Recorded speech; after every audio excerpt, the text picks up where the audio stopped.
First, our top story at 5:30, two Bay Area oil refineries want to convert their facilities into biofuel plants, but the move is facing some unlikely opposition. Good evening, I'm Sarah Donchie. And I'm Ryan Yamamoto. Those two East Bay refineries want to make that switch to renewable biofuels. One is in the Martinez Marathon refinery. The other is the Phillips 66 refinery in Rodeo. KPIX 5's Wilson Walker has more on what's being behind the big changes and why environmental groups are against them. Just over my shoulder here is Marathon's Martinez refinery. A little bit harder to see this one as it's tucked away on Sissoon Bay out there. Marathon would like to convert this into a renewable fuels manufacturing facility.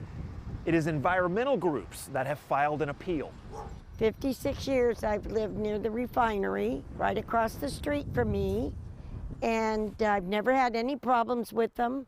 For some longtime neighbors like Pat Hendrickson, the Phillips 66 refinery in Rodeo is just another neighbor, and the several we spoke with today said they were not very familiar with the plans to convert this facility to biofuels. Well, I don't understand totally what the difference is going to be, but I feel like as if at this point there's really not much I can do about it. These biofuel projects are a boondoggle. It's greenwashing, plain and simple. And unfortunately, the county has bought into it so far. Holland Kretzman is with the Center for Biological Diversity, one of more than a dozen environmental groups that have appealed the changes. They reject the claims by Marathon, for example, that the conversion will, quote, significantly lower greenhouse gas emissions and water use.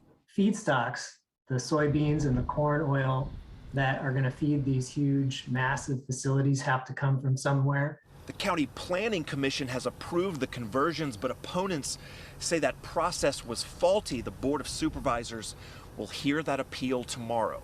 You know, we shouldn't be, making decisions on what types of stuff to burn into the air. We should be moving away from this wholesale, decommissioning these dirty facilities. If there was a vote, I'd educate myself on what the differences might be, but I don't think there's going to be a vote, and so what happens, happens. We reached out to the supervisor for this district but have not yet heard back. The board will take up the issue tomorrow morning. We're here in Martinez. Wilson Walker, KPIX 5.